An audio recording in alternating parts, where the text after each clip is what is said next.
Bonjour à tous, bienvenue dans les débats des rendez-vous du développement durable. Aujourd'hui, nous allons parler neutralité carbone. L'Union européenne s'est donné pour objectif d'être le premier continent neutre en carbone d'ici 2050. Cela signifie que dans 30 ans, les Européens devront capter autant d'émissions de gaz à effet de serre qu'ils n'en produisent. Le but est évidemment de limiter le réchauffement de la planète à 2 degrés d'ici 2050. Pour cela, la présidente de la Commission européenne a revu les objectifs de l'Union à la hausse. L'Union doit baisser ses émissions de 55% en 2030 par rapport à 1990. Les États vont devoir décarboner complètement leurs industries, leur énergie, les villes, les logements. Quels sont les grands défis de cette mise en œuvre? Pour en discuter aujourd'hui, nous accueillons autour de la table Aurélien Acquier, professeur à l'ESCP, co-directeur scientifique de la chaire Économie circulaire et Business Model durable et doyen associé à la durabilité, Fela Himalayen, délégué général de Global Compact France, une initiative des Nations Unies, Stéphane Haller, qui est directeur général de Reforest Action, Anne-Laure de Chamard, directrice de la stratégie d'Engie, et Nicolas Furet, secrétaire général de Citeo. Bonjour à tous, ravi de vous accueillir aujourd'hui. Alors, une première question d'abord qui s'adresse à Monsieur Aurélien Acquier. Aujourd'hui, on voit que les États ont du mal à se mettre sur la trajectoire des accords de Paris et la fameuse limitation à 2 degrés. Est-ce qu'aujourd'hui, la neutralité carbone en 2050, ce n'est pas un objectif un peu trop ambitieux? Est-ce que les États mesurent vraiment l'ampleur de cette révolution à mener? Ouais, alors, c'est une question dans laquelle il y a plusieurs dimensions là, que vous posez. C'est d'abord, est-ce que ce n'est pas un objectif trop ambitieux? Ça, je dirais certainement pas, parce qu'aujourd'hui, alors il y a un état de fait, c'est qu'aujourd'hui, clairement, au niveau économique, on n'est pas du tout sur la trajectoire des 2 degrés. C'est-à-dire, on a entériné la trajectoire des 2 degrés lors de l'accord de Paris en 2015, avec même un objectif de rester en dessous de la barre des 1,5 degrés. Mais ce qu'il faut savoir aujourd'hui, c'est que parmi les 196 pays qui ont signé l'accord de Paris, il n'y en a qu'une vingtaine qui ont mis en place aujourd'hui des mesures qui concrètement permettent de tenir l'objectif des 1,5 ou des 2 degrés. Parmi ces pays, il n'y en a aucun aujourd'hui qui sont en Union européenne. Donc c'est sûr qu'aujourd'hui, on n'est pas du tout sur cette trajectoire, on est plutôt sur une trajectoire qui va vers les 3,5 ou 4 degrés. Et on aura peut-être l'occasion, lors du débat, de discuter de ce que ça signifie, une trajectoire de 3,5 ou 4 degrés. Pour le dire très clairement, c'est un changement de civilisation et qui ne va pas du tout dans le bon sens, si on part sur cette trajectoire-là. Donc les 2 degrés, c'est un objectif qui aujourd'hui est indispensable et donc il n'est pas du tout trop ambitieux. Il est juste indispensable si on veut préserver aujourd'hui la capacité de nos écosystèmes à porter la vie, tout simplement, à ne pas voir des effondrements brutaux de la productivité agricole, d'avoir des problèmes d'accès à l'eau, etc. C'est ça les questions qui sont posées, ce n'est pas la question des ours polaires en fait. Donc c'est un objectif qui est absolument vital et qui est très très important. Et par contre, c'est effectivement un objectif qui est extrêmement ambitieux. Et là où je vais un petit peu dans votre sens, c'est que je pense qu'on n'a pas collectivement pris la mesure de cette ambition et de ce que ça implique en termes de transformation, à la fois de notre pool énergétique, mais aussi de nos pratiques de consommation, de nos modes de déplacement, de nos manières de vivre. Bon, je pense que là, on va discuter de toutes ces questions-là longuement dans cette table ronde. Et vous pensez justement que l'Union européenne a du mal à communiquer par rapport à ses citoyens justement sur ces enjeux de développement durable-là? Parce que vous dites qu'on a du mal à prendre la mesure de ce que ça implique. Est-ce que vous pensez que les citoyens européens, par exemple les citoyens français, se rendent compte, si on applique les objectifs de l'Union européenne, de tout ce qu'on doit faire derrière? Alors, certainement pas, mais avant même de discuter de comprendre tout ce que ça implique, aussi comprendre les mécaniques biologiques, en fait, la mécanique du changement climatique, la mécanique physique qui est derrière, c'est un enjeu auquel nous, on est confrontés en tant qu'institution de formation. Et donc, il a fallu revoir assez profondément aussi la manière dont on forme nos étudiants pour qu'ils comprennent la réalité du changement climatique, de la transformation de la biodiversité, de ce que ça implique. Je pense que c'est aussi ça la première étape, c'est-à-dire que collectivement, aujourd'hui, dans notre société, on comprenne un peu l'ampleur de ce dont on discute, Et puis, une fois qu'on a compris ces enjeux, on peut peut-être se projeter dans les transformations nécessaires. Est-ce qu'on y est aujourd'hui en France? Certainement pas. C'est hétérogène aussi. Je dirais qu'il y a des entreprises qui ont vraiment compris l'enjeu, qui ont compris qu'elles étaient sur des butées stratégiques et sur des enjeux de transformation radicaux. Je pense que l'univers politique, c'est beaucoup plus compliqué sur ces sujets-là. Et au niveau de la société, on est aujourd'hui dans une phase où les choses sont très hétérogènes, avec des forces de résistance, aussi des acteurs qui poussent quand même pour qu'on se saisisse de ces transformations. Donc on est un petit peu au milieu du gué, et là, je pense que les années qui viennent vont être décisives sur ces sujets. Alors vous dites, il y a les citoyens et il y a les entreprises. Alors justement, Anne-Laure de Chamard, à quel moment Engie a pris conscience qu'il fallait passer au développement durable? À quel moment il y a eu cette prise de conscience? Et est-ce que vous pouvez globalement nous dire quel est le chemin déjà parcouru en termes de neutralité carbone dans les grands axes qui ont été menés jusqu'à présent? Tout à fait. Aurélien en parlait. Il y a eu, ces 5 dernières années à peu près, il y a eu vraiment un basculement. Il y a les États-nations qui se sont emparés du sujet avec l'accord de Paris, il y a les villes avec la COP21. Et puis, il y a eu la société civile avec les marches pour le climat, etc. Et pour les entreprises et même pour les investisseurs, ça a vraiment été une sorte de wake-up call où il a fallu qu'on s'adapte et qu'on se dise c'est juste un changement majeur et il faut que nous aussi, on fasse ce changement de cap drastique sur le sujet. Alors, chez Engie, c'est quelque chose où on s'en est rendu compte, c'est ça, il y a 4-5 ans. On était le premier IPP, le premier producteur d'énergie indépendant mondial, avec beaucoup d'énergie carbonée. Et on s'est dit, il faut qu'on change le tout pour le tout, sinon, si on continue comme ça, on est mort. Et donc, on s'est dit, bon voilà, il faut qu'on switch complètement et qu'on devienne un leader de la transition énergétique en changeant complètement notre business model. Donc, qu'est-ce qu'on a fait ? On a vendu 17 milliards d'euros d'actifs carbonés, donc la production, des centrales à charbon, des choses comme ça. Et on a tout réinvesti dans l'efficacité énergétique, donc pour aider les clients à consommer moins, à émettre moins de CO2. Avec aujourd'hui, on a 100 000 personnes qui travaillent là-dedans dans le groupe. Et dans l'énergie renouvelable, où on s'est mis aujourd'hui, on a 28 gigawatts de capacité installée en renouvelable. C'est l'équivalent de 17 centrales de Fessenheim, pour vous donner une idée. D'accord. On est numéro 1 en France en éolien, en solaire. Et aujourd'hui, on a un quart du résultat du groupe qui sont du renouvelable et 50% de nos investissements qui sont là-dedans. Donc, un quart des résultats du groupe, c'est-à-dire comment vous dites un quart de la marge du groupe qui vient de cette activité-là. Okay. Donc on a énormément grossi et on s'est énormément accéléré. L'impact de ça, c'est qu'on a réduit de 60% nos émissions de carbone en 4 ans, en 5 ans. Donc et là, par rapport à il y a 4 ans. Exactement. D'accord.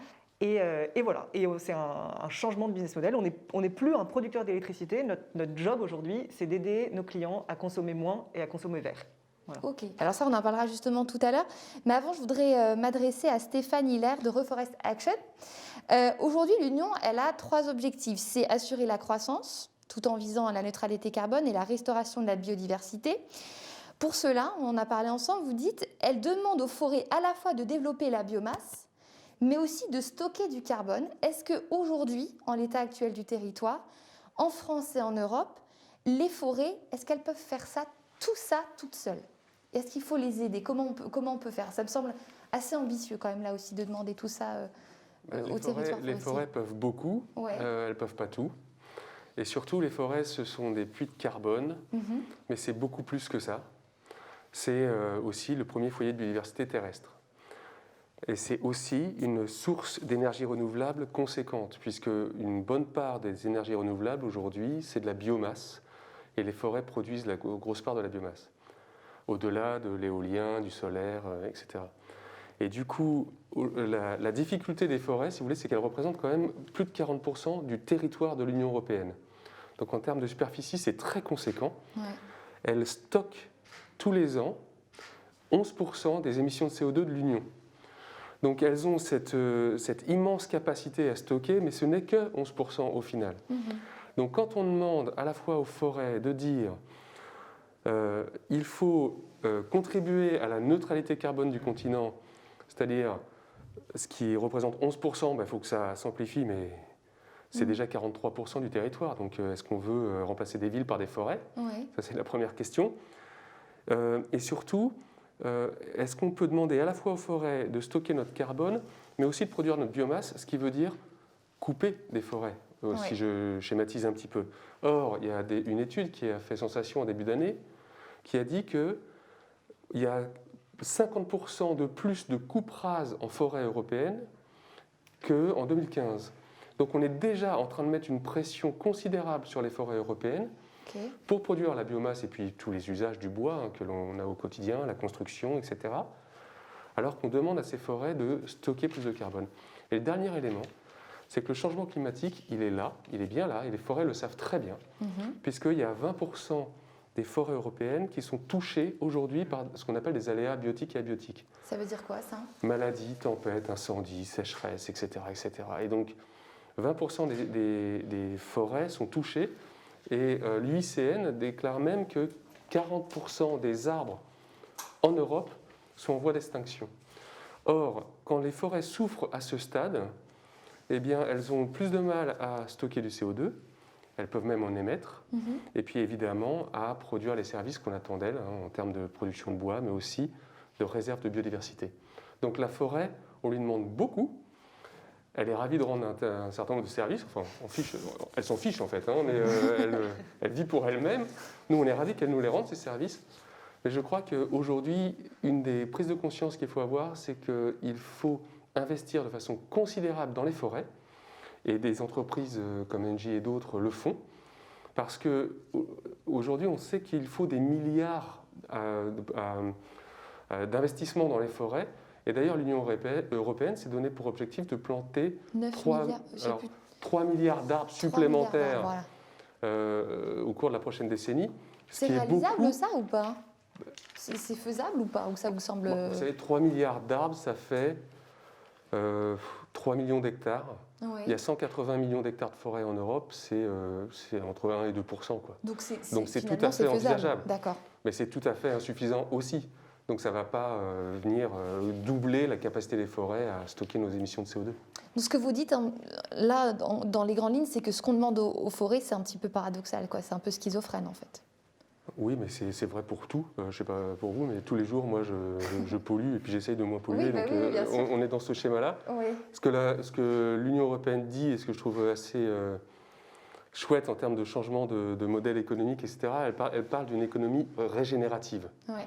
Et je crois que le changement de paradigme, il est là. C'est-à-dire faire en sorte que les entreprises et les acteurs économiques, les territoires, etc., les collectivités, se placent dans une dynamique où elles se disent comment je peux croître, parce que l'Europe est toujours dans un schéma de croissance, comment je peux croître, mais plus je crois, plus je restaure les écosystèmes.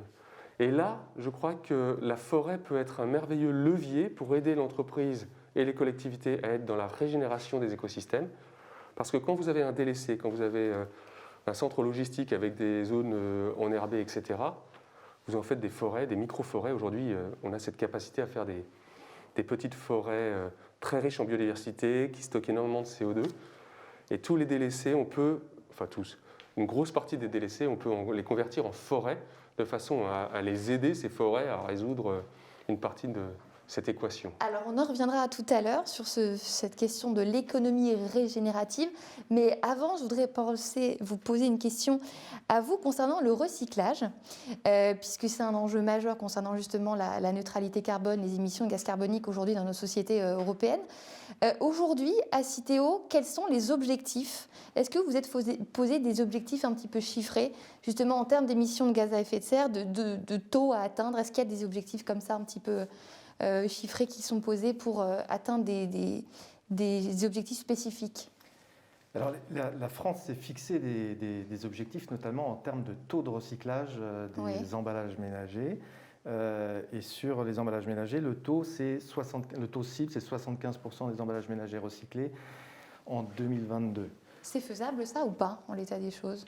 Oui, c'est faisable si tout le monde s'y met. C'est une action combinée à la fois des entreprises pour mettre et vendre moins d'emballages, des emballages qui peuvent être réemployés, des emballages qui soient recyclables. C'est une action des collectivités locales pour essayer de collecter encore plus des emballages. C'est une action du citoyen et du consommateur qui doit trier. Aujourd'hui, on a 90% des gens qui se disent trieurs et seulement 51% qui se disent trieurs systématiques.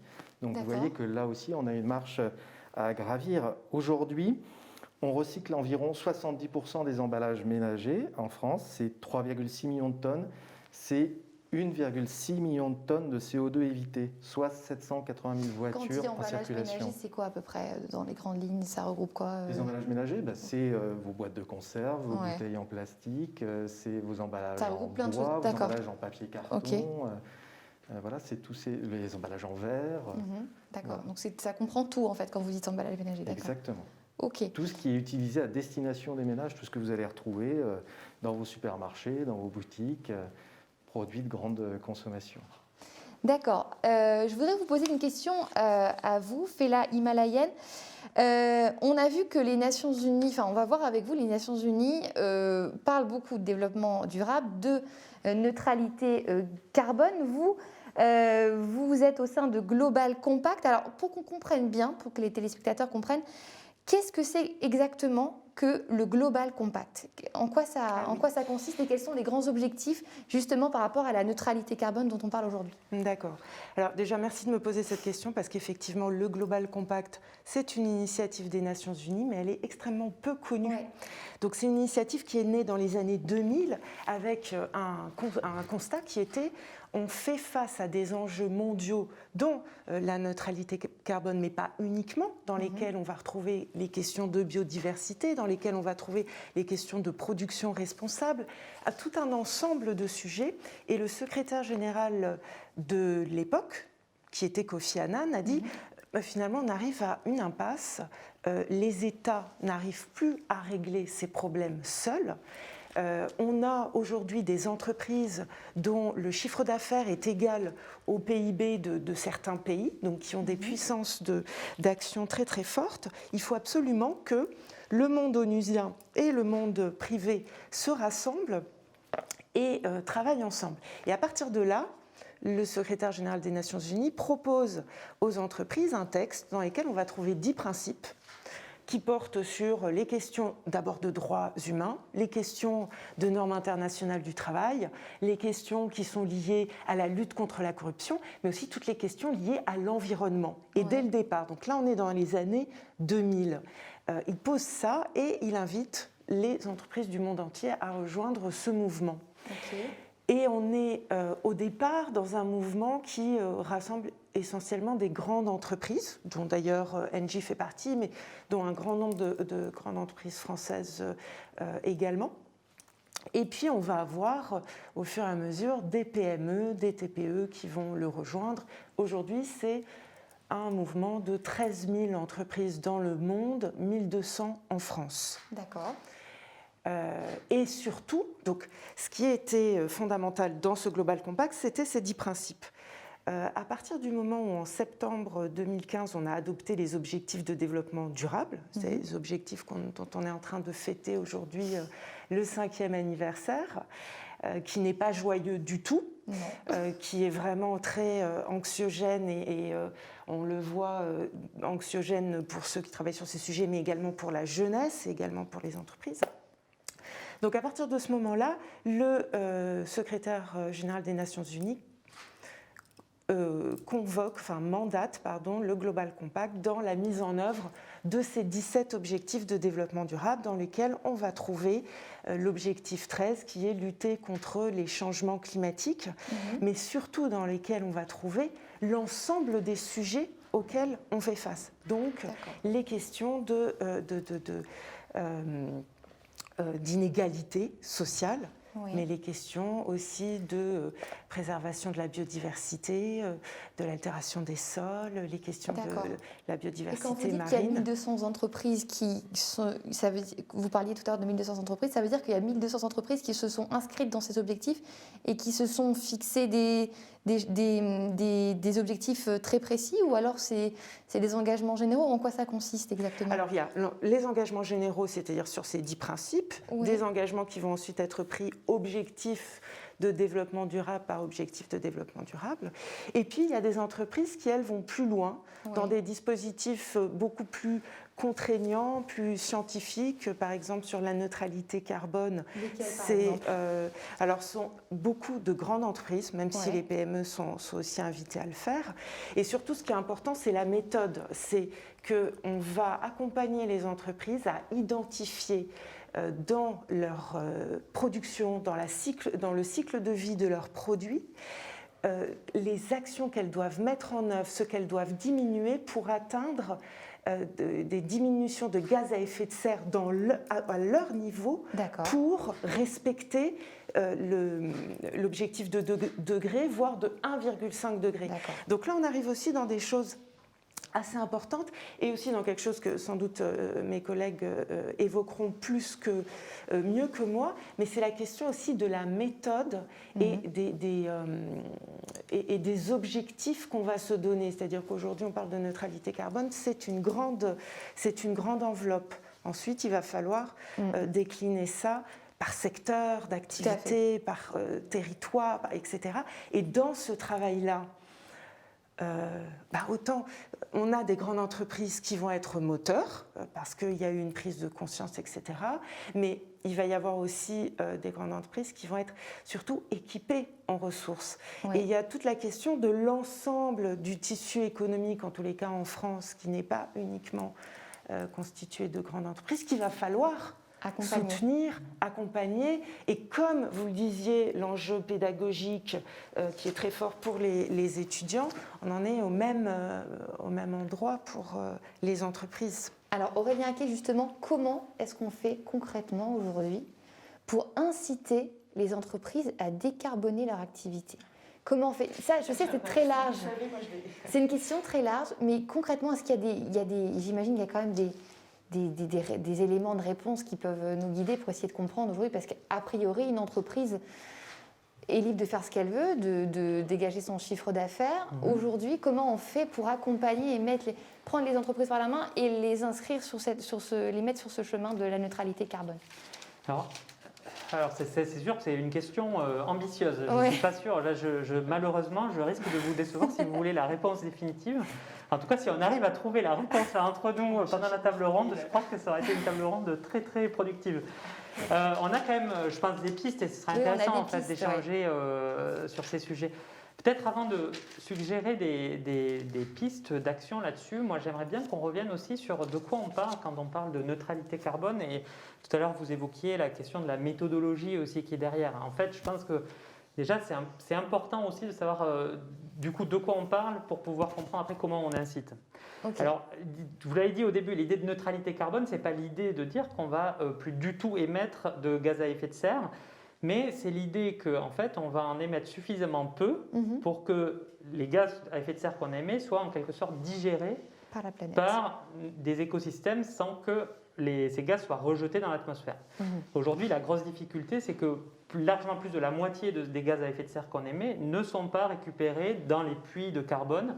Alors les puits de carbone, ça peut être soit les forêts, il y a aussi les océans dont on n'a pas parlé, et qui jouent un rôle énorme dans la captation du CO2. À la fois par la photosynthèse et puis aussi par l'acidification des océans. Donc c'est bien les océans, mais en même temps, le fait d'envoyer du carbone dans les océans, ça crée aussi des problèmes dans l'océan. Bon. Du coup, l'idée, là, aujourd'hui, c'est de dire il faut qu'on arrive à réduire de manière drastique nos émissions pour que tout ce qu'on émet soit récupéré par les océans, soit par les forêts. Alors pour ça, il y a différentes manières, quoi. C'est soit on va essayer de faire grossir les puits de carbone. Et donc c'est un petit peu l'idée là, donc on soulevait tout à l'heure en discutant d'augmenter la surface des forêts en Europe, etc. La question c'est jusqu'où on peut faire ça. Et puis ensuite il y a un autre volet qui est d'essayer de réduire le plus possible.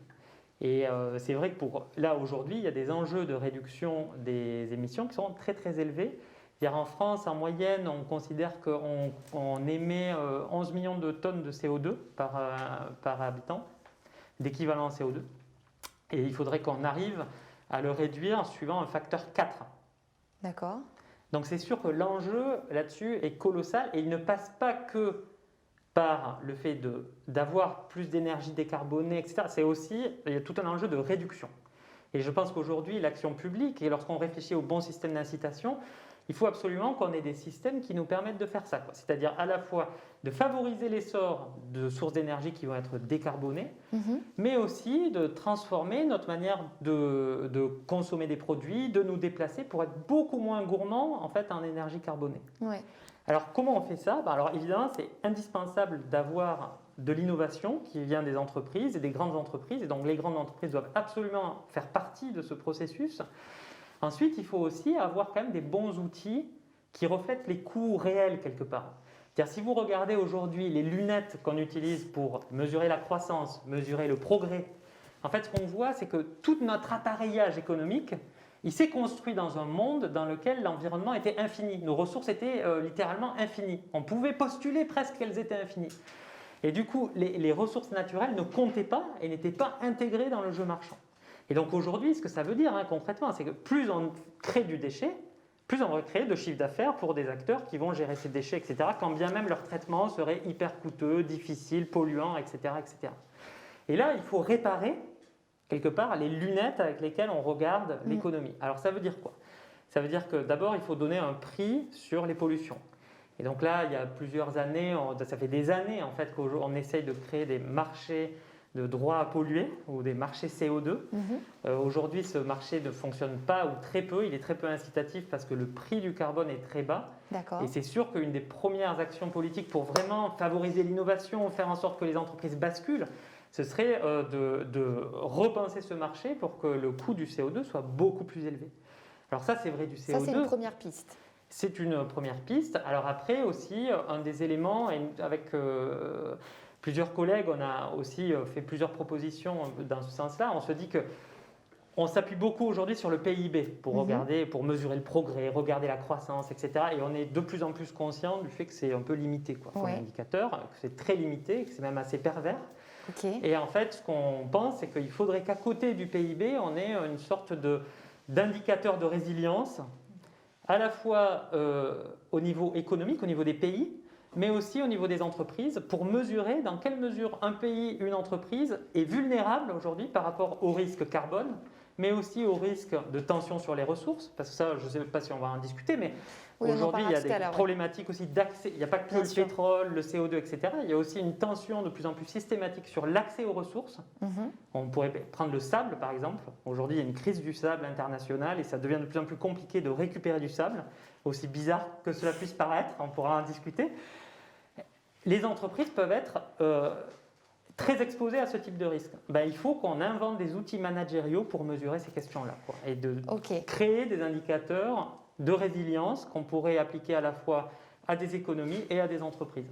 Alors, Anne-Laure de Chamard, je me tourne vers vous parce qu'aujourd'hui, il y a de plus en plus justement parler des entreprises. Alors, je vais poser une question très large, mais peut-être que vous allez pouvoir nous donner des exemples concrets. Vous nous dites qu'aujourd'hui, il y a beaucoup d'entreprises qui vous sollicitent pour que vous les aidiez à décarboner leur activité, c'est-à-dire à émettre beaucoup moins de gaz carbonique. Est-ce que vous avez 2-3 exemples à nous citer, nous expliquer un petit peu en quoi ça consiste exactement cet accompagnement de manière très concrète? Non, mais tout à fait. Je pense que, ce que disait Aurélien, il y a un vrai appel où les entreprises se disent il faut qu'on shift, mais ne savent pas comment faire. On fait voilà. Et donc c'est là qu'on a commencé nous à développer du coup ces activités, d'arriver et de les conseiller sur quelle est leur stratégie de décarbonation, comment ils peuvent s'y prendre, et ensuite de les accompagner pour mettre en place, mettre en œuvre et implémenter tout ça pour être dans la transition zéro carbone d'ici 2050. Alors le citoyen lambda là, concrètement, comment il va se poser la question? Mais honnêtement, une société comme PSA, General Electric, comment ils font pour des leviers comme ça pour polluer moins? Alors, déjà, ces gros clients qui consomment en général beaucoup d'énergie et donc émettent beaucoup de carbone, le premier levier qui est très facile, c'est on vient auprès d'eux, on opère leurs installations, on les aide à les transformer pour que ce soit des installations qui soient moins énergivores, plus efficaces, etc. Et ensuite, on leur fournit l'énergie qu'ils doivent quand même continuer à utiliser, on leur fournit de l'énergie verte. Et donc ça, on met en place des contrats sur 10, 20 ans avec eux, où on leur dit, maintenant, toute cette partie-là de l'énergie qu'avant vous preniez de manière carbonée, on s'engage à ne vous apporter que de l'énergie renouvelable là-dessus, et ça permet d'enlever des millions de tonnes de carbone. Donc on a des gros clients avec des data centers, des Amazon, des Google, toutes ces grandes entreprises-là qui de plus en plus shiftent vers ces contrats très long terme pour avoir de l'énergie renouvelable. Après, on voit ça aussi dans les villes et les territoires. Il y a énormément de villes qui se disent, moi, je veux pouvoir vraiment être acteur de la transition énergétique et j'ai besoin d'aide pour y arriver. On peut citer par exemple un contrat récent qu'on a signé avec le gouvernement de Ottawa au Canada, pendant 35 ans, où on s'est dit, tous les bâtiments publics, vous nous les confiez, on va transformer, concevoir, opérer, financer tous vos systèmes de distribution de chaleur, de climatisation, etc., avec l'objectif de réduire de 20%, de 25% votre consommation d'énergie, de 30% vos émissions carbone, et ça pendant 35 ans sur tous vos bâtiments publics. On a la ville d'Angers, par exemple, où récemment, depuis récemment, là, on les accompagne pour complètement reprendre en charge tout leur éclairage public, tout le fonctionnement de tous les bâtiments publics, etc. Et avec l'idée de se dire 2/3 d'énergie consommée en moins dans l'éclairage public, 30% d'énergie en moins dans les bâtiments, la consommation d'eau pour les arrosages, etc., on diminue ça de 60%. Et tout ça, ça se fait vraiment en les aidant à mettre des capteurs partout, à voir quand est-ce qu'il y a du passage, quand est-ce qu'il n'y en a pas, et donc quand il n'y a pas besoin d'éclairer, en fait, avec des détecteurs, de changer. Voilà. Donc c'est tout un accompagnement autour de ça. Et rien que ça, ça fait... On parlait de comment est-ce qu'on fait pour pouvoir inciter les entreprises à le faire. En fait, elles vont émettre moins, mais elles vont même économiser beaucoup d'argent. La ville d'Angers, donc c'est gagnant-gagnant. Exactement, la ville d'Angers, c'est 100 millions d'euros d'économisés rien qu'en faisant ça. Ok, voilà des exemples concrets. Et après, on a les particuliers, vous, nous tous, où on les accompagne aussi. C'est-à-dire qu'on les aide, on leur donne les trucs astuces pour consommer moins, à quelle heure est-ce qu'il faut consommer, parce que finalement, c'est moins mauvais pour la planète quand on consomme à un moment où il y a moins de gens qui consomment. C'est quoi les petites choses pour consommer moins ? En plein milieu de la nuit, c'est quoi du coup ? Typiquement, par exemple, c'est faire tourner sa machine à laver plutôt la nuit que le jour, quand il y a moins besoin d'énergie, etc. Et que du coup, on n'ira pas faire marcher des grosses centrales à charbon qui polluent pour apporter de l'énergie, parce que le renouvelable suffira, par exemple. D'accord. Et donc, on les incite à faire ça et à faire plein de petits gestes du quotidien. Et on les incite même, entre guillemets, en les rémunérant pour ça, donc en leur donnant l'occasion d'être acteurs du coup du changement. Donc ils font les économies d'énergie et ils reçoivent un peu ce qu'on appelle les kilo-actes.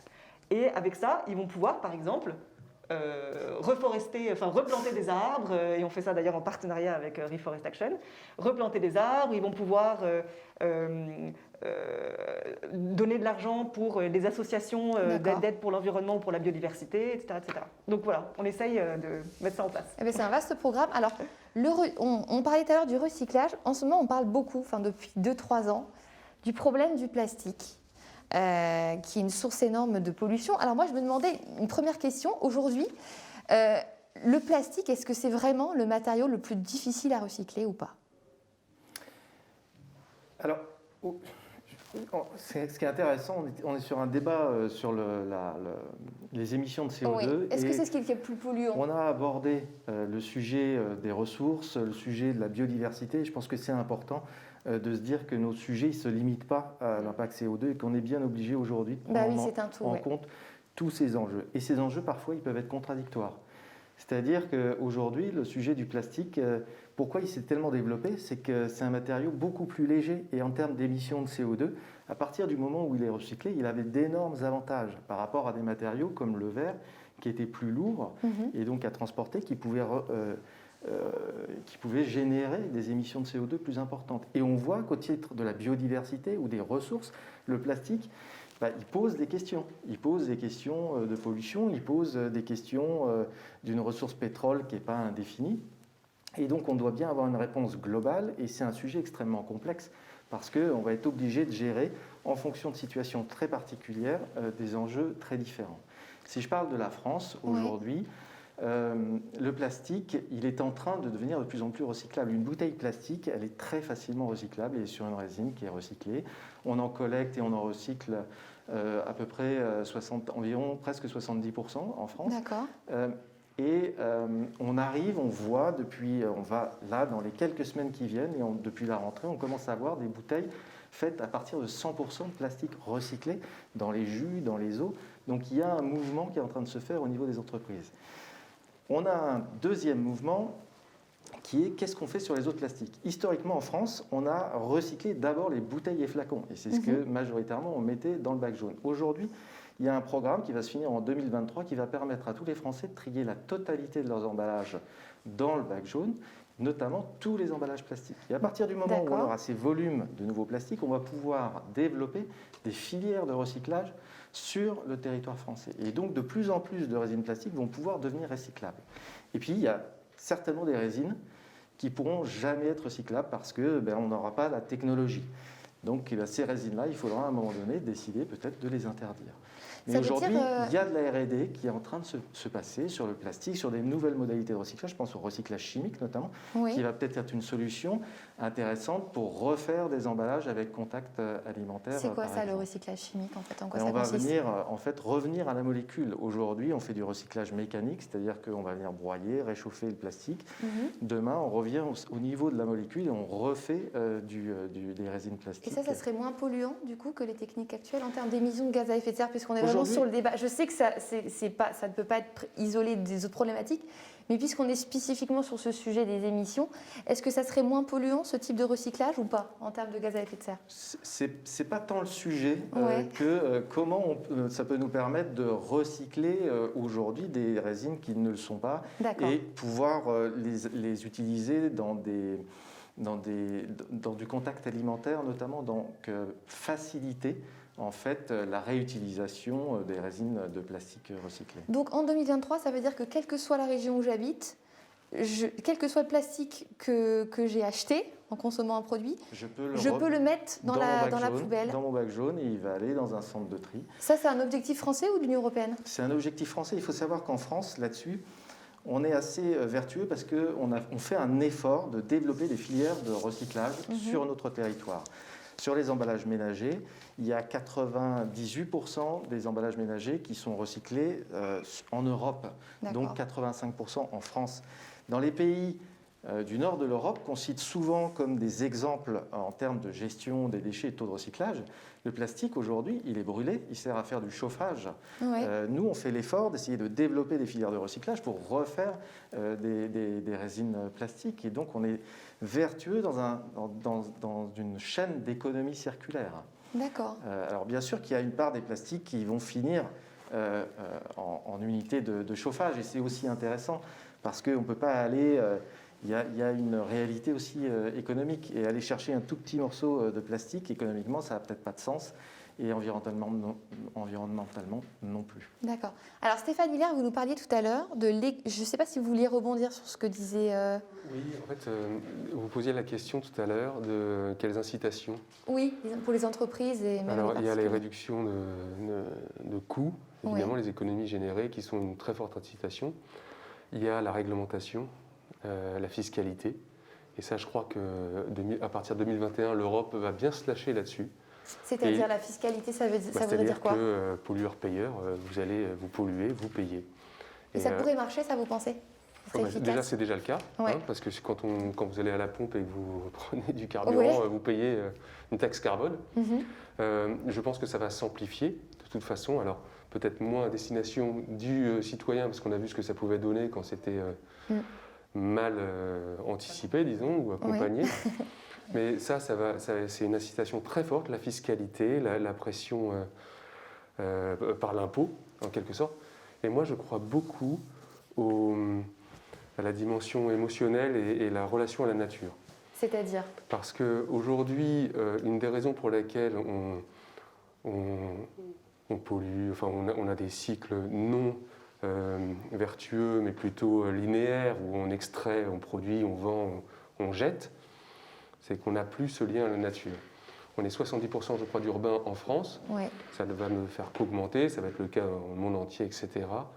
Et je crois que c'est une des raisons pour lesquelles on est dans une démarche de pollution, c'est qu'on ne comprend pas les conséquences de ces gestes sur les écosystèmes naturels.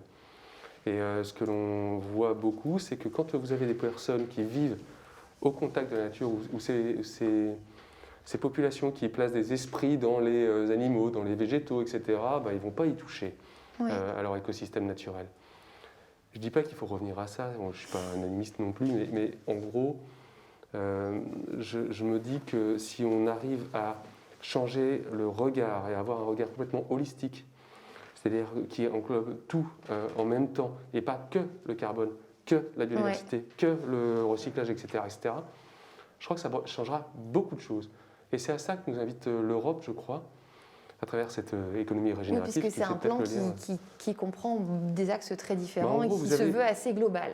Vous avez un site, vous avez une petite entreprise avec un site et un peu de terrain. Vous êtes invité à vous poser la question, qu'est-ce que je fais de ce patrimoine-là? Il y a du bâti, il y a de la végétation, il y a du délaissé. Qu'est-ce que j'en fais? Alors ça, c'est l'économie régénérative dont vous parliez. Oui, alors... En gros, qu'est-ce que c'est ça et quel est le rapport avec les entreprises exactement? Est-ce que vous pouvez m'expliquer? Vous croyez en ce système-là, l'économie régénérative. Qu'est-ce que ça inclurait de faire pour les entreprises concrètement, dans un pays comme la France, par exemple? Ça veut dire quoi? Alors, déjà, je ne suis pas un spécialiste de l'économie régénérative, je suis un spécialiste de la forêt, moi. Par rapport aux forêts, bien sûr. Je veux dire par rapport aux forêts. Je veux bien m'exprimer là-dessus. J'y crois parce que j'ai besoin d'y croire. Pour moi, c'est la vraie porte de sortie d'une situation qui est compliquée à résoudre. Oui. Si je prends un exemple, l'économie régénérative, elle s'appuie beaucoup sur les circuits courts, le réemploi. Donc là, on est en plein dans le sujet avec le recyclage. Comment ce que j'extrais, je vais pouvoir le réutiliser derrière? Et ça passe par l'énergie, par les réseaux de chaleur, par créer des écosystèmes économiques dans sa région, parce que ce qu'on jette sur un site peut être réutilisé juste à côté. Si ce n'est pas par soi-même, ça peut être par son voisin. Ça peut être quoi, par exemple? Par exemple, vous avez un processus industriel qui dégage de la chaleur. Cette chaleur, votre voisin va chauffer c'est votre métier, voilà. Mais du coup, ça implique de refaire beaucoup d'installations, ça implique un investissement qui est assez conséquent quand même. En fait, ça invite à repenser votre façon de voir votre métier et de le penser intégré dans son écosystème naturel et économique. Mais vous me disiez la dernière fois que, par exemple, l'économie régénérative, pour une entreprise, ça implique d'investir de l'argent, par exemple, dans les friches industrielles, des choses comme ça par rapport à la forêt, c'est-à-dire des espaces vierges ou laissés à l'abandon, de les réinvestir pour en replanter des arbres, etc. C'est ce que vous me disiez la dernière fois. Enfin, pour moi, une friche industrielle, c'est juste le summum du gâchis. Mais il y en a beaucoup des friches industrielles en France ou pas? Il y en a énormément, il y en a partout. Vous allez dans n'importe quel village de zone rurale en France, vous avez une friche industrielle. Parce qu'il y a eu une PME, une entreprise de, un papetier par exemple, ou une scierie, pour parler d'un secteur que je connais, qui s'est développé, puis qui a fermé boutique, et puis le site, il reste là. Et ça, je jette un peu...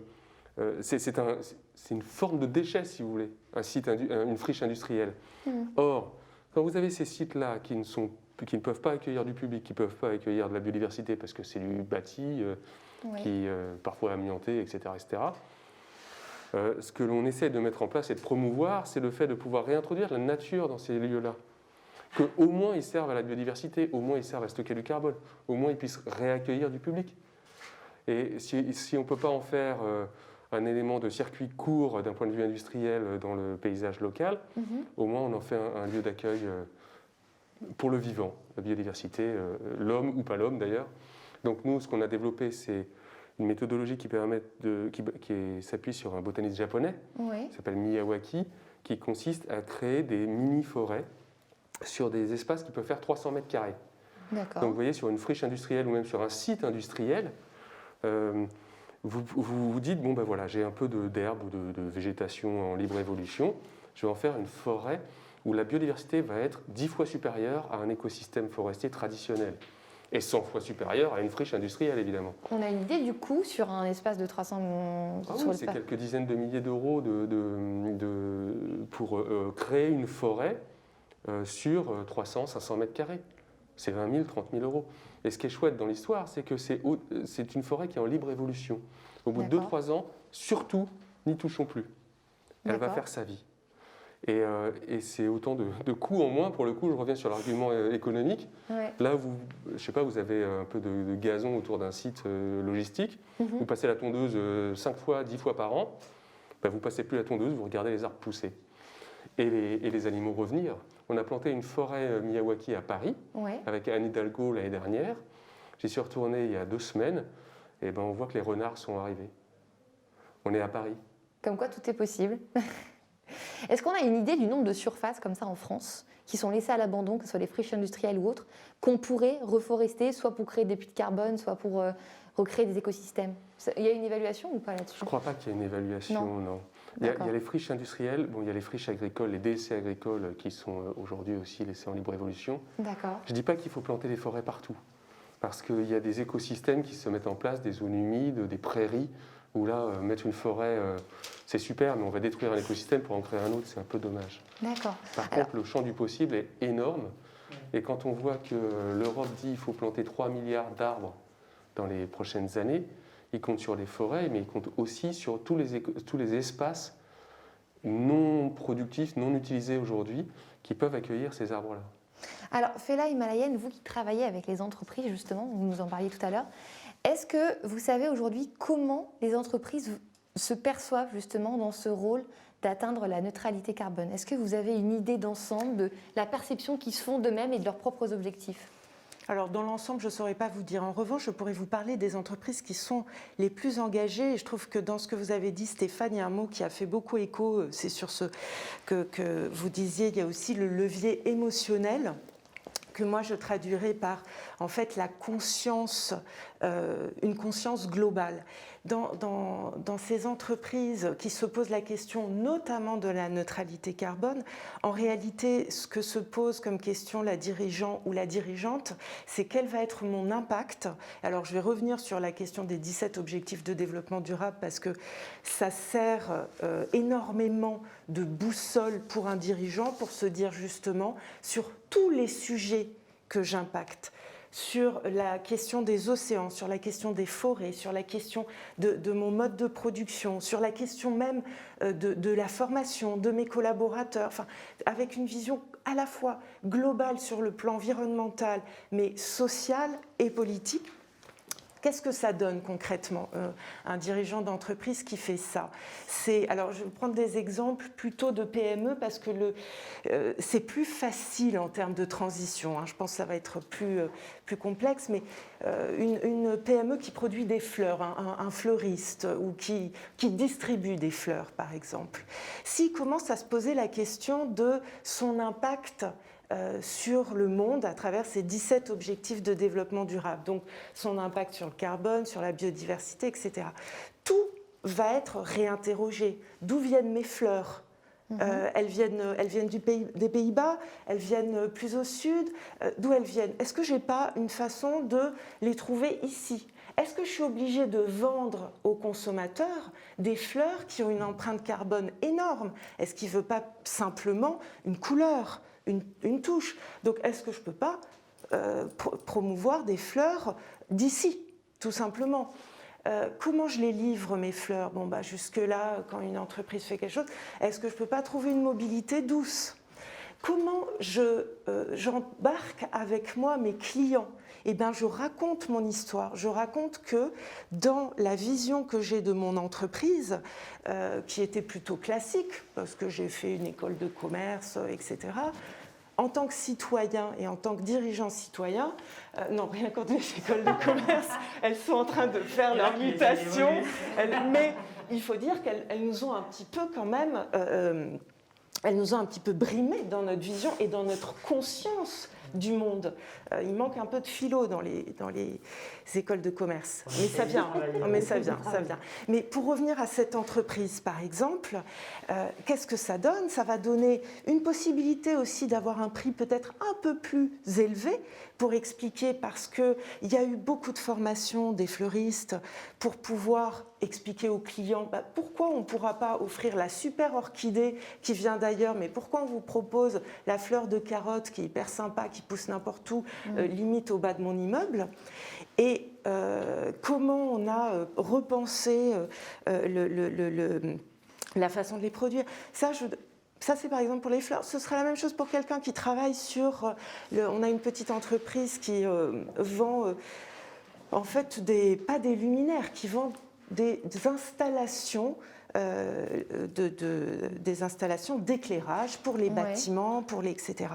Eh bien, petite entreprise, 40 salariés, du côté de PACA, du côté de Nice, entreprise familiale, qui existe depuis plus de 90 ans et qui vendait de l'éclairage.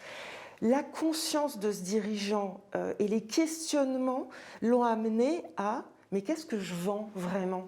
Et tout de suite, premier taquet, c'est finalement c'est énergivore. Donc je vais réfléchir à vendre des éclairages luminaires qui ont une empreinte carbone moins importante. Je vais aller les chercher, je vais innover pour ça. Ça c'est le premier point. Je vais aussi me poser la question de à qui ça sert. Et là, ça rejoint les méthodologies que vous avez décrites, c'est-à-dire qu'elles vont s'allumer à tel ou tel moment. Et encore une fois, je vais me poser la question de mes collaborateurs dans tout ça. Est-ce qu'ils ont bien compris où est-ce qu'on est en train d'aller? Est-ce qu'ils ont bien compris quels sont les nouveaux produits que l'on attend? Est-ce qu'ils sont en mesure de vendre ça à des clients? Et c'est ça que je trouve génial dans cette situation qui est quand même dure, dont on nous parle, c'est que pour des dirigeants et des dirigeantes qui ont pu et qui ont eu la chance à un moment d'avoir été accompagnés, de pouvoir prendre conscience de tous ces enjeux-là, mais surtout à qui on a pu expliquer que dans leur cœur de métier, ils vont pouvoir être non pas simplement contraints par la loi ou incités sur un plan financier, mais qu'ils vont pouvoir repenser leur métier, être complètement dans l'innovation. Et là, ça y est, on est dans la transformation. Donc c'est ce que je trouve de génial en fait dans cette époque. Elle est dure, mais elle nous oblige et elle oblige ces dirigeants et ces dirigeantes à repositionner complètement et peut-être à aller sur, alors vous parlez d'économie régénérative, et sur une économie peut-être de l'usage, plutôt que... Donc voilà, et on en a plein des exemples comme ça, de chaudronneries dans l'Ariège. Alors derrière ces exemples-là, il y a quand même la question qui se pose, c'est la question du coût. C'est-à-dire pour une entreprise, par exemple une PME, de choisir justement les énergies renouvelables, de créer une activité. C'est un investissement. C'est un investissement. Alors moi je me tourne vers vous, Anne-Laure de Chamas. Concrètement, aujourd'hui, passer aux énergies renouvelables et mener cette grande transition écologique, par exemple au sein d'Engie, est-ce que c'est vraiment rentable? Et si c'est rentable au bout de combien de temps, quoi? C'est un peu... c'est vrai qu'il y a un vrai sujet de se dire, mais est-ce que écologie et performance économique, est-ce que c'est pas antinomique? Alors la réponse c'est non. Nous, très concrètement, si on regarde chez Engie, ça faisait des années avant de faire ce virage qu'on était en décroissance. On perdait 14% de résultats par an. On était vraiment en pleine crise et et on a fait cette mutation. Et vraiment, on a vu nos résultats remonter. L'année dernière, on avait fait plus 14% de croissance dans les résultats. Enfin, vraiment, on sent que ça correspond à un marché, à un besoin pour les consommateurs, pour les entreprises, pour les villes, pour tout le monde. Donc, au contraire, ça a été très, très bénéfique sur nos résultats. Un autre truc qu'on a vu, c'est en termes d'attractivité. Pour une grande entreprise comme nous, je veux dire, avant, on était un gros pollueur. Bon, les gens venaient travailler chez Engie parce que c'était un gros groupe et que c'était sécurisant, mais ils ne venaient pas là pour une quête de sens. On recevait à peu près 250 000 CV par an. Et en fait, là, avec cette transition qu'on a faite, on s'est rendu compte que ça correspondait à un besoin de sens, à un besoin que les gens ont de sentir que leur travail a un impact bénéfique sur le monde, etc. Et on s'est mis à avoir de plus en plus de personnes qui postulaient pour venir chez nous. On en est à 800 000 CV par an maintenant. Enfin, on a quadruplé notre nombre de CV qu'on reçoit chaque année, juste à cause de ça, en fait. D'accord. Après, donc nous, l'idée, c'est de se dire, il faut qu'on accélère encore plus, il faut qu'on aille encore plus loin dans nos engagements pour réduire nos émissions carbone. Il faut qu'on aille encore plus loin dans le renouvelable qu'on est en train. On a décidé de vraiment accélérer encore plus là, d'augmenter de 40% le renouvelable qu'on fait dans les 2 prochaines années. L'hydrogène vert, typiquement, c'est un gros truc, ça. C'est quelque chose d'énorme et où il va falloir vraiment investir massivement parce que c'est encore quelque chose qui n'est pas encore mûr. Donc l'hydrogène vert, c'est comment est-ce qu'on fabrique c'est un gaz qu'on fabrique à partir d'eau et d'électricité renouvelable. Ça, c'est un marché qui va se développer massivement. Ça va être énorme. Ça va être énorme. C'est ça qui va en fait à terme aider, avec les énergies renouvelables électriques, etc., à finalement remplacer le pétrole, le charbon, le gaz naturel, etc. Donc c'est vraiment quelque chose dans lequel il faut investir maintenant si on veut que ce soit quelque chose qui soit mûr en 2030 et autres. Et on a prévu, nous, de se dire d'ici 2030... Mais déjà, c'est rentable pour vous, chez Engie, c'est quelque chose qui est rentable de passer aux énergies renouvelables, franchement?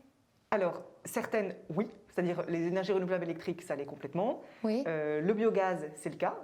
D'accord. On utilise en fait les déchets de la production agricole pour pouvoir fabriquer du gaz vert. Oui. Et l'hydrogène l'est sur certains types d'usages, pas encore dans tous, mais c'est quelque chose qu'il va falloir développer. Et là-dessus, on va être vraiment aidé. Il y a les plans de relance en France, les plans de relance en Europe. On en parlait ce matin, oui. C'est 600 milliards d'euros. Le plan super, européen ça va vraiment aider. qui est énorme. Et je voulais juste rajouter quelque chose, c'est que cette charte, avec ces 17 leviers, ces 17 engagements, c'est effectivement une boussole pour plein d'entreprises. Nous, on l'utilise tout le temps et on a essayé de se dire comment est-ce que ça, on peut faire en sorte qu'on ne regarde plus nos résultats uniquement sous l'aune de la profitabilité, mais sur c'est quoi nos résultats en termes d'impact économique, mais en termes d'impact sur les personnes, sur la planète, etc., en se basant là-dessus. Donc c'est très utile, merci. Avant de passer aux questions du public, vous vouliez rebondir, Aurélien Inquiet, sur cette question du coût, je crois. Oui, en fait, je trouve que... Non, mais là, j'ai trouvé les différentes interventions très complémentaires et très riches parce qu'en fait, elles permettent de reboucler avec la question de finalement, qu'est-ce qu'il faut pour que ça fonctionne. Et en fait, je trouve que dans ce qui se dégage là, on voit d'abord, le fait qu'on a absolument besoin d'innovation, alors de l'innovation technologique, vous avez parlé tout à l'heure de l'hydrogène qui est un enjeu énorme par rapport à l'approvisionnement en énergie dans les années qui viennent, mais il n'y a pas que l'innovation technologique, c'est-à-dire il y a aussi l'innovation dans la manière de repenser son activité, et son business model en fait, et donc notamment tout ce qu'on a évoqué sur la servitisation, c'est-à-dire le fait de considérer qu'on vend non plus des biens mais des services et qu'on s'interroge sur quel est le service que je vends et comment je vends une performance de service qui va permettre aussi à l'entreprise, lorsqu'elle vend un service, l'entreprise elle est incitée à réduire ses impacts. Si vous vendez un contrat de performance ou par exemple un nombre de kilomètres à un client, vous, entreprise, vous êtes incité à réduire votre impact sur les kilomètres parcourus. Et donc là, c'est un mécanisme, le fait de réimaginer son métier, d'aller vers plus de services, c'est à la fois une manière de générer de la valeur économique aujourd'hui et d'améliorer son impact environnemental. Et donc ça, c'est un enjeu absolument clé par rapport à ces sujets. Le deuxième sujet, c'est ce qu'on disait sur le fait d'avoir un système de prix qui ne ment pas, quoi. Et alors c'est vrai qu'il y a ce qui est très bien, c'est que là on a des plans de relance aujourd'hui qui vont essayer de pousser de nouvelles filières, d'aider à leur développement. Mais il y a d'autres domaines dans lesquels ça ne marche pas toujours super bien. Alors vous évoquiez tout à l'heure le cas du plastique. Et le problème du recyclage du plastique aujourd'hui, c'est que le prix du plastique vierge est très bas à cause de la chute des cours du pétrole. Et en même temps, et du coup, le coût du plastique recyclé est beaucoup plus élevé, quoi. Et donc là, typiquement, on est dans une situation qui est plus problématique, qui n'est pas exactement celle que vous décriviez, où il y a un vrai problème de rentabilité de la filière. Et donc là, l'action aussi de l'État pour mettre en place les bons systèmes d'incitation, le bon système de taxation qui ne casse pas l'innovation, mais qui au contraire va favoriser l'innovation dans le bon sens, c'est absolument indispensable. Et le dernier point, en fait, c'est que, d'après moi, au niveau de l'action publique, il y a un point qu'on n'a pas tellement évoqué, c'est le rôle de l'État stratège. Et en fait, je pense que sur ces sujets, on va vers des transformations géopolitiques qui sont majeures. C'est-à-dire aujourd'hui, pour assurer la transition vers des énergies décarbonées dont on parlait, il y a toute la problématique de l'approvisionnement en métaux rares, par exemple. Et sur cette question-là, on a des enjeux géopolitiques majeurs.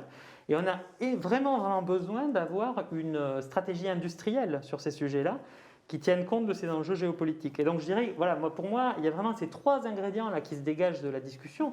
C'est le besoin d'une innovation technologique et de business model, le besoin de systèmes d'incitation de prix qui fonctionnent et le rôle d'un État ou d'un acteur qui est stratège sur ces questions. Nicolas Furet, une petite réaction peut-être. J'ajouterais peut-être deux éléments. On en a abordé un, c'est comment on donne les clés de compréhension au consommateur sur son impact dans son acte de tous les jours de consommation. Et le deuxième, c'est comment on passe à une gouvernance plus durable des entreprises. Et je pense là au sujet de la loi Pacte et des entreprises à mission qui nous font sortir d'une vision court-termiste pour aller au contraire sur une vision plutôt moyen-long terme et de durabilité des entreprises aussi. Et passer sur une un profit à court terme, un profit à moyen terme qui nous permettra d'intégrer ces enjeux environnementaux, ces enjeux liés à la ressource et les enjeux sociaux. Alors justement, vous m'avez dit que l'Union européenne veut mettre en place une gouvernance durable en 2021 pour les entreprises.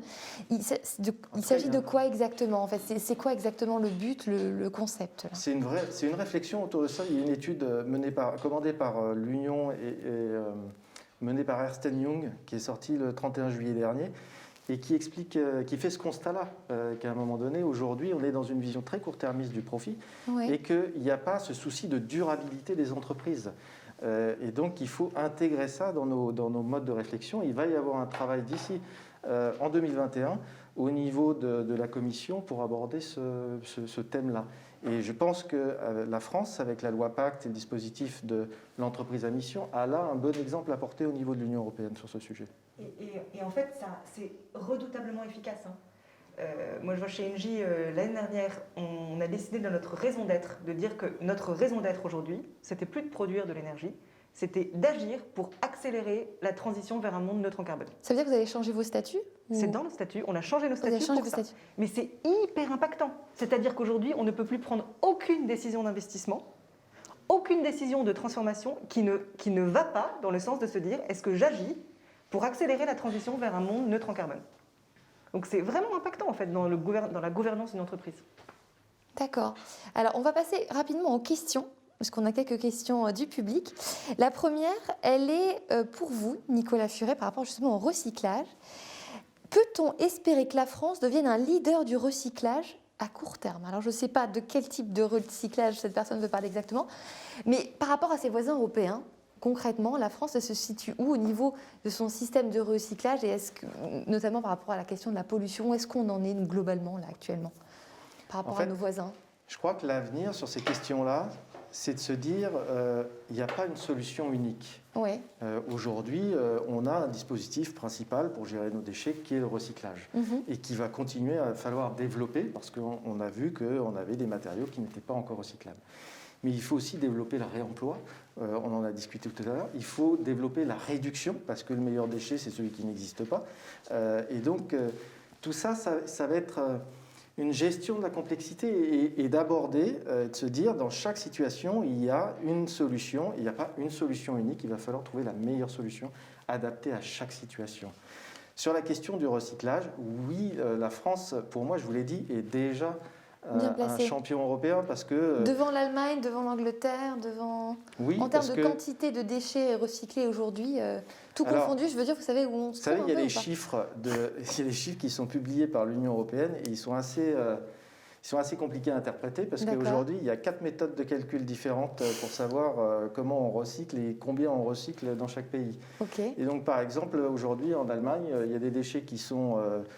in fine enfouis et qui sont comptés comme recyclés. Donc, oui, parce qu'il y a des biais dans les méthodes de calcul qui permettent ça. Il y a un travail aujourd'hui au niveau de l'Union européenne pour harmoniser et n'avoir qu'une méthode de calcul. Ce qui devrait d'ailleurs faire baisser énormément les taux de recyclage de chacun des pays parce que ça va être une méthode de calcul beaucoup plus sévère que celles qui sont utilisées aujourd'hui. Je vous l'ai dit tout à l'heure, dans les pays qui sont aujourd'hui jugés comme... en pointe sur ces sujets-là, les plastiques sont globalement brûlés et servent à faire du chauffage.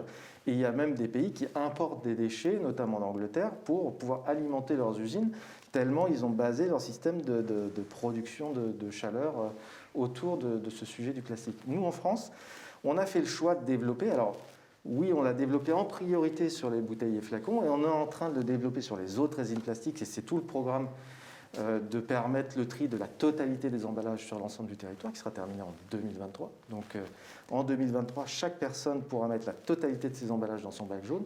Une fois qu'on aura fait ça, on va pouvoir développer des filières locales de recyclage. Et c'est important, parce que c'est important en termes d'émissions de CO2, c'est important en termes de réduction des déchets, c'est important aussi en termes de tissu industriel et d'emploi local. On crée, quand on fait ces économies circulaires, on crée de l'emploi local non délocalisable. Il y a une réflexion aujourd'hui, il y a eu une réflexion au niveau de l'Europe sur l'export des déchets en disant qu'il faut réduire l'export des déchets pour relocaliser ces dispositifs de recyclage sur le territoire. Parce qu'aujourd'hui, on recycle beaucoup à l'étranger ou Au niveau des pays européens, oui. C'est vrai. Dans En quel France, pays, je vous l'ai par dit tout à l'heure, il y a 80 sur les emballages ménagers, il y a 98% qui est recyclé en Europe. Donc on voit qu'on a fait un choix en France de recycler localement. D'accord, ok. Sur notre territoire. Sur notre Et territoire. vous me disiez aussi qu'il y a des territoires où les installations manquent cruellement justement pour créer de nouveaux cycles de recyclage. C'est quel territoire, par exemple, où c'est le plus compliqué? Par rapport au plastique, justement. Vous m'en parliez tout à l'heure. En France? Oui, en France, oui. Aujourd'hui, on a un enjeu. Vous savez, il y a plusieurs, on l'a dit, il y a plusieurs étapes. Il y a d'abord un travail au niveau des entreprises pour utiliser le moins possible d'emballage et quand on utilise des emballages qui soient recyclables. Mais l'emballage, il a une utilité au niveau de la conservation, du transport des aliments, c'est extrêmement utile. Et en termes d'émissions de CO2, c'est très important aussi d'éviter le gaspillage alimentaire. Ensuite, il y a un sujet au niveau de la collecte. Parce qu'avant d'être recyclé, un déchet, il faut qu'il soit collecté. Et aujourd'hui, on a une certaine hétérogénéité sur notre territoire, sur les performances de collecte. On a globalement des territoires à l'est et à l'ouest du territoire qui sont extrêmement performants, et après des territoires qui sont plus en retard en termes de performance de collecte. Oui. Donc là aussi, il y a des outils à mettre en place pour aller plus vite. Il peut y avoir des systèmes fiscaux plus incitatifs pour aller vers plus de tri. On a évoqué aussi des dispositifs liés à la consigne. Enfin voilà, il y a des solutions qu'on peut mettre en œuvre et qui ont été discutées notamment dans le cadre de la loi AGEC dernièrement. Et puis après, il y a le rôle du consommateur trieur. Et là aussi, vous avez vu, je vous l'ai dit tout à l'heure, il y a 51% des gens qui trient systématiquement. Donc il faut qu'on aille chercher les 49% restants. Et oui. Et on sait quelle catégorie de la population c'est à peu près ou pas? Ceux qui recyclent le plus par rapport à leur statut socio-professionnel, est-ce qu'on sait quelles sont les personnes qui recyclent le plus et celles qui recyclent le moins? On a une idée générale ou pas? Oui, on a une idée générale. C'est quelque chose qu'on étudie. Ouais. Et c'est très variable en fait en fonction de là où on en est dans notre vie. Quand on va toucher un enfant à l'école primaire ou à l'école maternelle, ça va devenir un vrai soldat du tri et il va entraîner toute la famille derrière lui. Quand il va devenir adolescent, malheureusement, il va oublier tout ça. On va en perdre une bonne partie. Oui. Et quand il va être étudiant également, je pense qu'il est happé par d'autres priorités. Et puis on va le retrouver un peu plus tard, quand il va se stabiliser en vie de couple. Et puis on va le reperdre quand il va avoir son premier enfant. Et on va le retrouver quand il va être retraité. Le retraité, aujourd'hui, c'est le champion du tri. Ah bon? En France, c'est le champion du tri. Oui. Ça, c'est intéressant à savoir. Et il a le temps, il a... l'argent pour certains. Oui.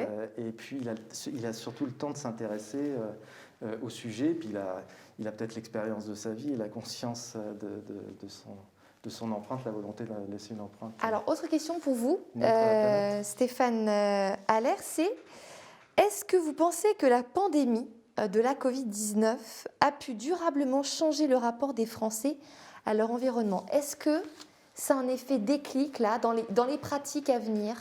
Par exemple, par rapport au recyclage, à la consommation de plastique, tout ça, est-ce que vous pensez que là, il y a une vraie prise de conscience qui est en train de se jouer avec cette pandémie qu'on est en train de vivre? Ou est-ce que c'est juste passager et qu'on va revenir à nos habitudes? Je crois qu'on n'est plus dans ces réactions passagères, là. C'est terminé ça. Moi j'ai vu le monde basculer en 2019, hein. Je ne sais pas pour vous, mais les jeunes dans la rue, Greta Thunberg et les autres qui disaient « il y en a marre ».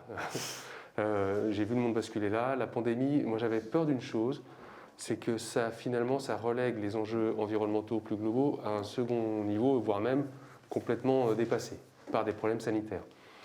Ce n'est pas du tout le cas. Nous, ce qu'on voit, c'est que l'engouement pour les enjeux environnementaux, la forêt en particulier, ce n'est pas démenti du tout. Et que maintenant, on arrive à faire le lien avec beaucoup de prudence et des bémols, etc., entre le maintien des écosystèmes naturels et la prolifération de maladies telles que la pandémie Covid-19. On ne sait pas très bien quel est le poids du pangolin ou pas, mais peu importe, j'ai envie de dire. On sait que plus on détruit nos écosystèmes, plus on se fragilise nous-mêmes. Donc moi j'observe un réel engouement pour l'environnement. Je ne sais pas si ça s'est renforcé avec la Covid, parce que c'est un peu trop tôt pour le dire à mon avis. Mais en tout cas, je crois pas qu'on soit du tout dans un effet de mode. C'est terminé, fini. On est dans quelque chose de bien installé où aujourd'hui, vous savez que tous les jours, on a des entreprises et des particuliers qui nous sollicitent pour dire comment je peux contribuer à la reforestation. Tous les jours. Alors justement, qu'est-ce que ça vous inspire? Je ne sais pas si vous avez vu, il y a plusieurs projets qui sont en train de se développer sur Internet, des collectes de fonds pour reforester certaines zones. C'est des initiatives citoyennes, soit lancées par des associations. Moi, j'ai l'impression que ce sont des initiatives qui se multiplient. Qu'est-ce que ça vous inspire, vous? Parce que j'imagine quand même que pour reforester tout un territoire, ça demande quand même une certaine connaissance, ou alors, est-ce qu'on peut soi-même se lancer dans cette initiative, aller chercher les informations à droite à gauche? Comment on peut faire à son niveau, là? La reforestation, c'est un sujet éminemment technique. Oui, c'est pour ça, oui. C'est quand même pas tout le monde qui peut... L'ONU parle et le World Economic Forum, etc., parle de planter 1000 milliards d'arbres en 10 ans. Ça représente, sur 1 milliard d'hectares, ça représente 5% de la superficie de la planète. 1000 milliards, ça serait 5%, à peu près. C'est enthousiasmant, c'est génial, on a besoin de restaurer les écosystèmes. Mais c'est aussi une merveilleuse façon de faire d'énormes bêtises.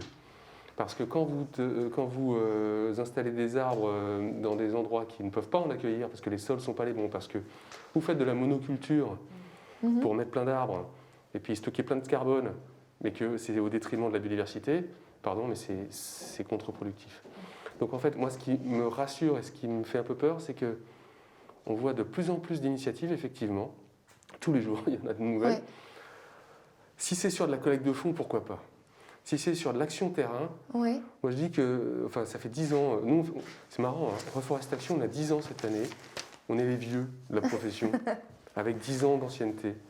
On a mis 5 ans à galérer, à essayer d'exister, depuis 5 ans ça se développe, et là on voit une espèce d'appel d'air incroyable, mais on a mis 10 ans à s'assurer qu'on ne fasse pas de bêtises.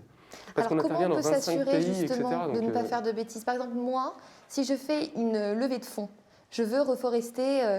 je ne sais pas moi, 10 hectares de telle campagne, une friche industrielle, je ne sais quoi. Je fais une collecte de fonds, j'ai récolté l'argent pour le faire.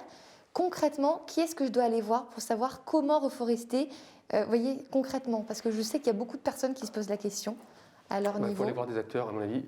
Des associations déjà installés et qui ont une emprise locale forte. D'accord. Il y a un mot-clé dans la reforestation, c'est l'humilité. Parce que quand on intervient sur une forêt, il n'y a pas deux forêts pareilles, hein. Pas deux. Hein.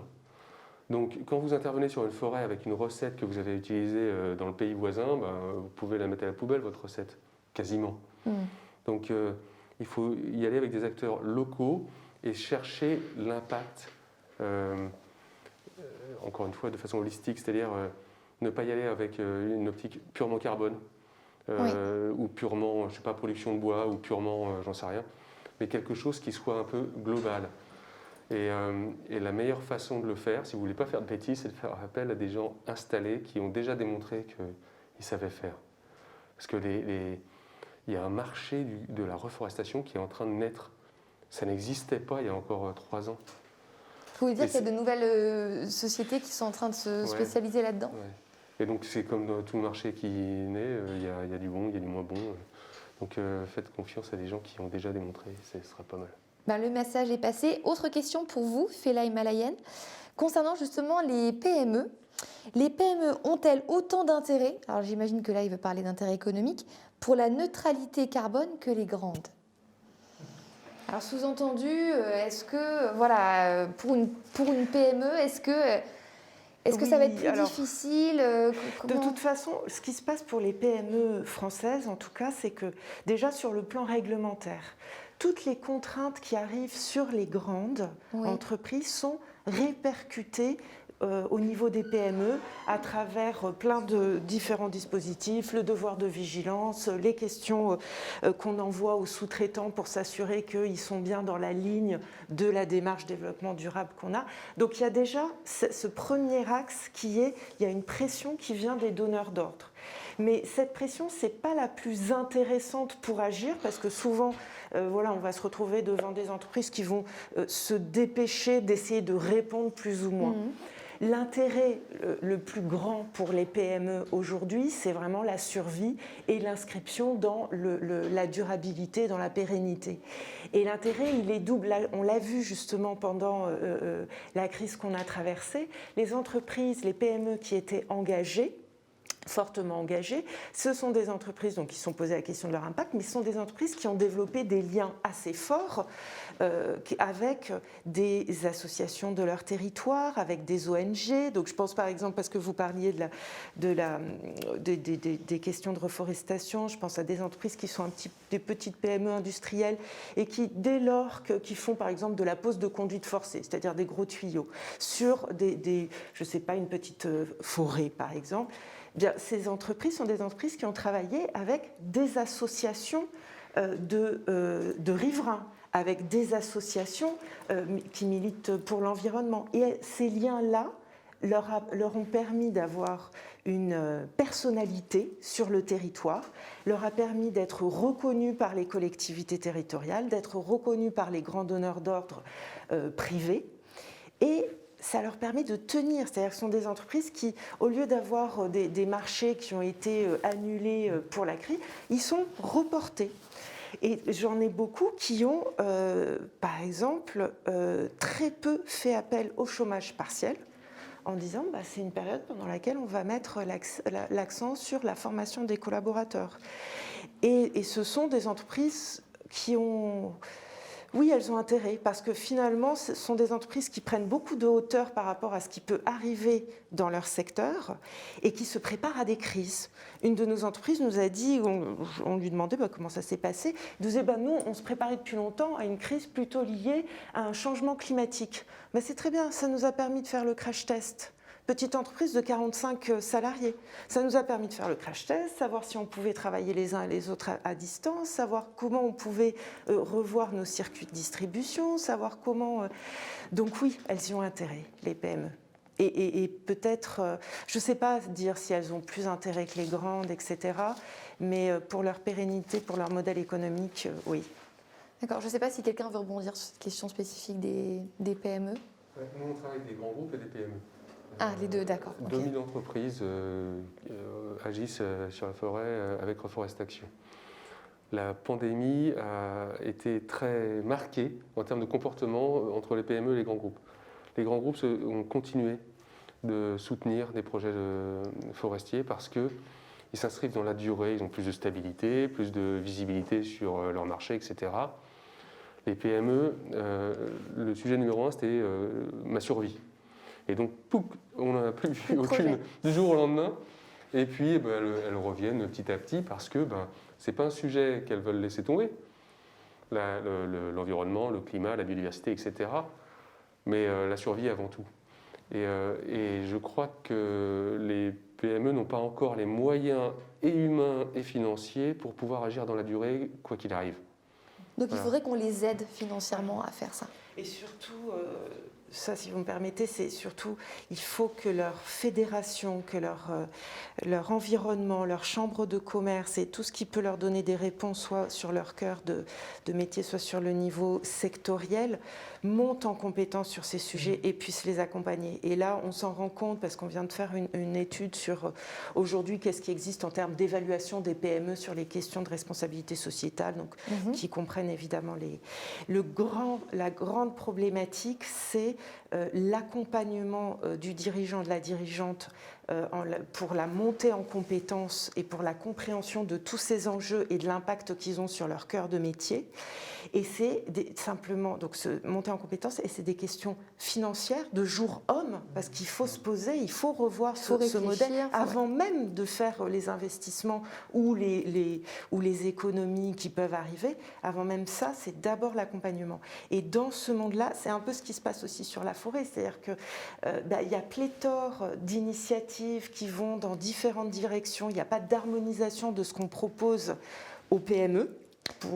Pour ces sujets. Et à mon sens, c'est vraiment les fédérations en lien avec aussi les pouvoirs publics, qui doivent monter en compétences, proposer des dispositifs comme le font déjà. Il faut que ça soit plus cadré en fait, plus organisé, plus comme d'accompagnement. on a vu pendant le confinement des fédérations, que ce soit celle du médicament par exemple ou celle de la propreté, qui justement ont travaillé pour pouvoir, sur la base des 17 objectifs de développement durable, pouvoir offrir des grandes guidelines, des référentiels d'action pour les PME de leur secteur, pour qu'elles puissent avoir un modèle, une forme, alors un modèle en tous les cas, déjà une base qui leur permette de s'interroger et de ne pas avoir à refaire tout le travail. Il faut les aider à gagner du temps, ça c'est évident, il faut les accompagner et c'est là où on pêche le plus aujourd'hui. Dernière question pour vous, Aurélien Acquier. Alors, votre chaire est consacrée au business model durable à l'ESCP. Les étudiants sont-ils de plus en plus conscients du besoin de neutralité carbone? Sinon, comment les universités et les écoles peuvent-elles justement les inciter à prendre des initiatives à leur niveau? Alors, vaste question, mais que peut-on dire en 3 minutes sur ce sujet? Alors, juste avant de répondre, moi je voulais juste dire que je suis complètement d'accord avec ce qui vient d'être dit sur les PME. Et le fait qu'en fait, d'après moi, c'est une question, alors vous disiez financière, mais c'est surtout du temps qui manque. Et en fait, on est dans la tyrannie du court terme et du fait qu'effectivement, il faut arriver à maintenir l'activité dans une situation de crise. Et là, je suis complètement d'accord pour dire que ça doit se jouer aussi au niveau des fédérations, parce qu'en fait, les questions qui se posent, elles se posent à un niveau sectoriel. Et en fait, il faut arriver à redonner du temps. Et là aussi, la formation, le fait de brancher des initiatives au niveau sectoriel avec des acteurs de la formation qui vont être capables de décrypter quelles sont les sources de risque aujourd'hui, quelles sont les opportunités et d'accompagner un peu ces transformations de filières, ça me semble être un enjeu tout à fait majeur. À côté de ça, d'ailleurs, il y a les fédérations existantes et puis il faut aussi beaucoup travailler pour booster l'entrepreneuriat sur ces sujets-là, parce qu'en fait aussi des initiatives entrepreneuriales peuvent être aussi beaucoup plus rapides et plus flexibles que des grands groupes déjà installés, et donc il faut arriver aussi à marier toute cette dynamique d'entrepreneuriat avec des grands groupes installés, des acteurs installés, etc. etc. Donc voilà, ça c'était juste un point pour aller dans le sens de ce qui venait d'être dit. Alors sur nos étudiants et les étudiants, alors d'abord nos étudiants, je pense c'est un des moteurs clés aujourd'hui dans la transformation de nos écoles. Là, il faut être quand même hyper clair là-dessus. Il y a eu des bouleversements depuis 10 à 15 ans en fait, et je pense que les étudiants ont été particulièrement moteurs. Et notamment, en fait, ce qui s'est produit dans nos écoles, c'est que jusqu'à il y a 2 ou 3 ans, je dirais, ce qui s'était produit dans l'ensemble des écoles, et le SCP en fait partie, c'est qu'il y avait eu des démarches très innovantes, mais assez locales. C'est-à-dire on avait créé des programmes dédiés sur des questions de management et développement durable. Et aujourd'hui, en fait, le problème, c'est de passer de ces innovations locales à quelque chose qui va irriguer le cœur des programmes. Et qu'en fait, un étudiant qui rentre aujourd'hui en grande école, qui va faire son cursus à l'ESCP, puisse pas passer là-dedans sans avoir été exposé à ces enjeux, à l'ampleur de ces transformations. Et comment est-ce que des entreprises, des acteurs privés peuvent essayer de répondre à ces questions-là, doivent les intégrer dans tout raisonnement stratégique, quoi. Donc, ça veut dire qu'il faut créer des nouveaux masters, des nouveaux... Alors, ça passe par la création de nouveaux masters, mais ça passe aussi par le fait de transformer la manière dont on enseigne la finance, le marketing, réintroduire aussi ce qui était évoqué, c'est-à-dire aussi des éléments de philosophie où on interroge le rapport à la nature, etc., de nouveaux types d'expériences, mais de les adresser à l'ensemble de nos étudiants. Et donc je dirais que nous, ce qui s'est produit au cours de ces 3 dernières années, c'est qu'en fait, aujourd'hui, l'ensemble de nos étudiants qui rentrent dans la grande école, par exemple, ont tous un séminaire de 1 semaine plus 3 mois sur les enjeux, enfin 1 semaine où ils sont en interaction avec des profs, des anciens, des professionnels, où ils vont faire la fresque du climat pour comprendre les enjeux climatiques, etc. D'accord. Et à la suite de cette semaine-là, ils vont passer 3 mois à essayer de comprendre une controverse environnementale. Donc ça, par exemple, c'est tous nos étudiants, lorsqu'ils rentrent dans la grande école, vont faire ça. Dans la 2e année, ils ont tous un cours fondamental sur les enjeux de sustainability et comment ils transforment l'entreprise. Et ensuite, on a des programmes de spécialisation pour les étudiants. Et puis, ce qu'on essaye de faire aussi de manière systématique, c'est que toutes les disciplines de l'école intègre ces questions. C'est-à-dire qu'un étudiant qui va faire du marketing soit obligé de se poser la question de l'économie linéaire, des modèles de consommation et en quoi il y a des paradoxes et comment est-ce qu'on peut essayer de travailler sur ces paradoxes. Ça, c'est en train de se développer à l'ESCP. Je pense que c'est un mouvement de fond et vraiment aussi pour rebondir sur ce qu'on disait tout à l'heure, il y a manifestement aussi un travail de réexamen critique de aussi notre rôle en tant qu'institution de formation au management et de devoir de participer à la transformation de l'entreprise, sa gouvernance et ses différents métiers. Donc l'idée, c'est vraiment de basculer d'îlots qui travaillaient sur les questions de développement durable, qui pouvaient être très innovants, très radicaux, mais qui s'adressaient à des étudiants innovants et radicaux eux aussi, à maintenant toucher le cœur du réacteur et vraiment réexaminer l'ensemble des disciplines à l'aune de ces enjeux. Eh bien, ça sera le mot de la fin. Merci à tous d'avoir discuté de ce sujet passionnant. Merci. On se retrouve dans 1 heure pour parler cette fois toujours d'écologie, mais cette fois d'alimentation durable. Merci à tous.